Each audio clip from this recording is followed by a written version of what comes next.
सिद्धांत। कौन सा टॉपिक है? संयोजकता आबंध सिद्धांत। क्या कहेंगे? Valence bond theory. इसको क्या कह सकते हैं? बीवीटी। क्या कह सकते हैं? बीवीटी कह सकते हैं। इस सिद्धांत को प्रतिपादित किसने किया था? हाइटलर और लंदन ने। किसने किया था?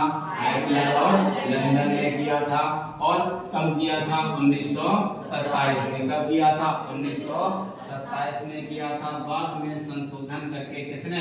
पॉलिंग और स्लेटर ने। पॉलिंग और स्लेटर ने इसी डीबीटी में संशोधन किया और संशोधन करके इस डीबीटी को नया रूप प्रदान किया। क्या किया? नया रूप प्रदान किया। इस सिद्धांत के अनुसार, किसके अनुसार?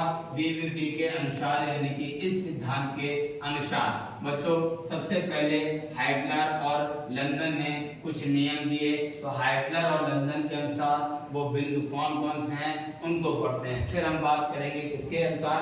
पॉलिंग और स्लेटर ने क्या संशोधन करके नया रूप प्रदान किया, वो बात करेंगे। तो सबसे पहले हाइटलर और लंदन ने जो नियम दिए वो क्या हैं?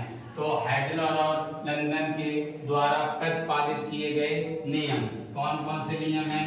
कहा दो परमाणुओं के पास आने पर उनके बाह्य कक्षकों के बीच क्या होता है? अतिव्यापन होता है तथा अतिव्यापन के फलस्वरूप ही क्या बनता है? सहसंयोजी बंध बनता है। पहला बिंदु अच्छे से समझें।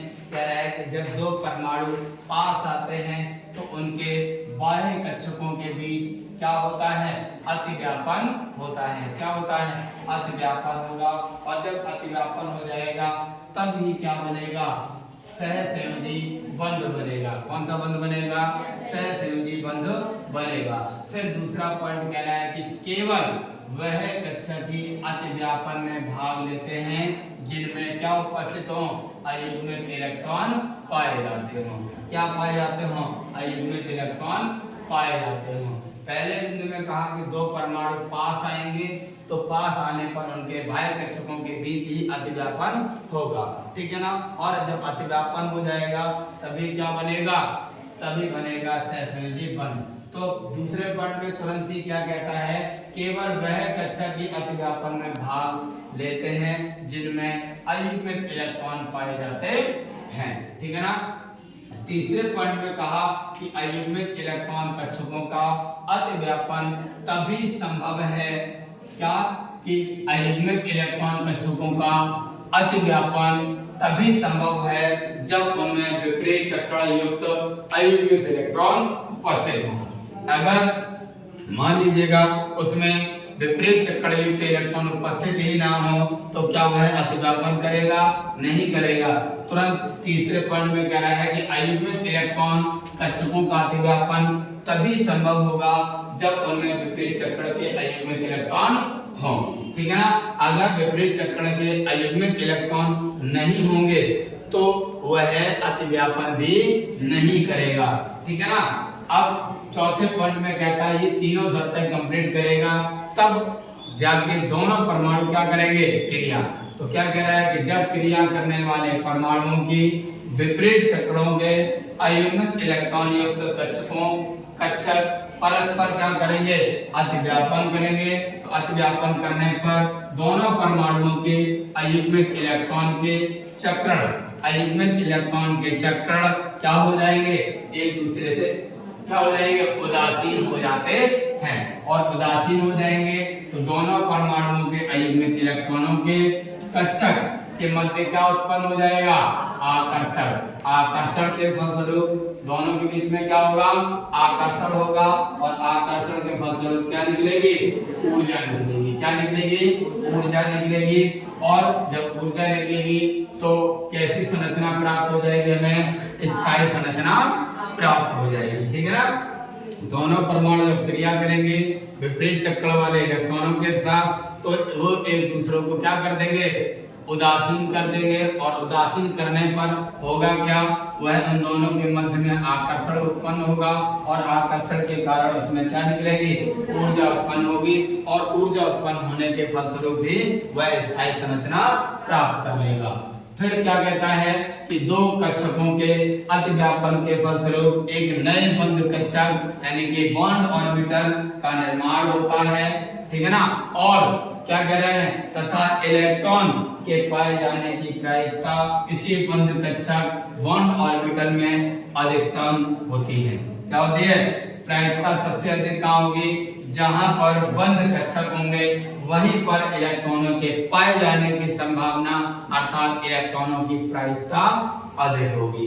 फिर कह रहा है कि जितना अधिक अतिव्यापन होगा, क्या, जितना अधिक अतिव्यापन होगा, क्या होगा, जितना अधिक अतिव्यापन होगा बने हुए जो सहसंयोजी बंध हैं, कोवैलेंट बॉन्ड है, उसकी शक्ति उतनी ही कैसी होगी, अधिक होगी। कैसी होगी, उतनी ही अधिक होगी। कहने का मतलब क्या है कि जितना ज्यादा अतिव्यापन होगा उतना ही अधिकतम क्या बनेगी, पावर, शक्ति क्या हो जाएगी, अधिक हो जाएगी। उस बॉन्ड की शक्ति उतनी ही अधिक होगी। जितना ज्यादा अतिव्यापन उतनी ज्यादा उसकी शक्ति हो जाएगी। फिर कहता है यदि किसी परमाणु में एक से अधिक अयुग्मित इलेक्ट्रॉन है, क्या है, एक से अधिक अयुग्मित इलेक्ट्रॉन है, ठीक है ना, तो बहु आबद्ध मल्टीपल बॉन्ड का निर्माण हो सकता है। ऐसा नहीं है कि परमाणु में एक ही अयुग्मित इलेक्ट्रॉन हो, एक से अधिक अयुग्मित इलेक्ट्रॉन हो सकते हैं। तो कह रहा है कि एक से अधिक अयुग्मित इलेक्ट्रॉन होते हैं तो बहु आबद्ध का निर्माण हो सकता है। अगले पॉइंट में कहता है कि सहसंयोजी बंध अधिकतम अतिव्यापन की दिशा में स्थित होता है। कहाँ स्थित होता है, सहसंयोजी जो बंध है वह अधिकतम अतिव्यापन की दिशा में स्थित होता है। अर्थात दिशा में कोई दिशा हो गई तो हम कह सकते हैं इस प्रकार इसकी प्रकृति कैसी होती है, डायरेक्शनल यानी कि दैशिक होती है। ये प्रश्न पूछा जा सकता है कि सहसंयोजी बंध की जो प्रकृति होती है वह कैसी होती है, तो आप कह सकते हैं दैशिक होती है, डायरेक्शनल होती है। ठीक, अगला और लास्ट पॉइंट कहता है कि किसी सहसंयोजी बंध की बंध ऊर्जा, क्या, बंध ऊर्जा यानी कि बॉन्ड एनर्जी निम्न दो कारकों की वजह से होती है। कितने कारकों की वजह से होती है, दो कारकों की वजह से। पहला कारक है कि दोनों परमाणुओं के नाभिकों के बीच बंध कक्षक जो होंगे उनमें जो इलेक्ट्रॉन उपस्थित होंगे उनका आकर्षण, जैसा कि ऊपर लिखा था। तो कह सकते हैं दोनों परमाणुओं के नाभिकों का अपने बीच बंध कक्षक में उपस्थित इलेक्ट्रॉनों के बीच आकर्षण। पहला कारण है आकर्षण। दूसरा कारण क्या है इसका, विपरीत चक्रों के इलेक्ट्रॉनों के बीच चुंबकीय आघूर्ण। क्या उत्पन्न होता है, चुंबकीय आघूर्ण से उत्पन्न आकर्षण, यानी कि दोनों जगह पर क्या है, उत्पन्न होता है आकर्षण, ठीक है ना। एक तो बंध कक्षक के कारण जो इलेक्ट्रॉन होते हैं उनमें आकर्षण होता है, दूसरा विपरीत चक्र के कारण उसमें चुंबकीय आघूर्ण उत्पन्न होता है और चुंबकीय आघूर्ण के कारण उसमें आकर्षण उत्पन्न होता है, ठीक है ना। तो ये हमारा क्या था, हिटलर और लंदन के द्वारा दिए गए नियम, जो कि किसमें दिए गए थे, बीवीटी में। तो बताओ टॉपिक का नाम क्या है, संयोजकता आबद्ध सिद्धांत। क्या टॉपिक का नाम है, संयोजकता आबद्ध सिद्धांत। क्या कहेंगे, बैलेंस बॉन्ड थ्योरी। क्या कहेंगे, शॉर्ट फॉर्म में क्या कहेंगे, बीवीटी। क्या कहेंगे, बीवीटी। शॉर्ट फॉर्म में पूछा जाता है, बीवीटी को लिखिए, स्पष्ट कीजिए, ठीक है ना।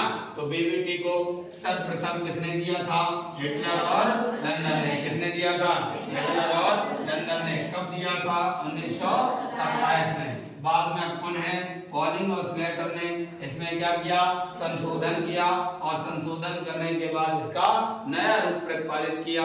तो नया रूप प्रतिपादित क्या है वो हम पढ़ेंगे बाद में। पहले हमने क्या पढ़ा, हिटलर और लंदन ने। तो हिटलर और लंदन ने क्या क्या पॉइंट दिए ये मैंने आपको बता दिए, ठीक है ना।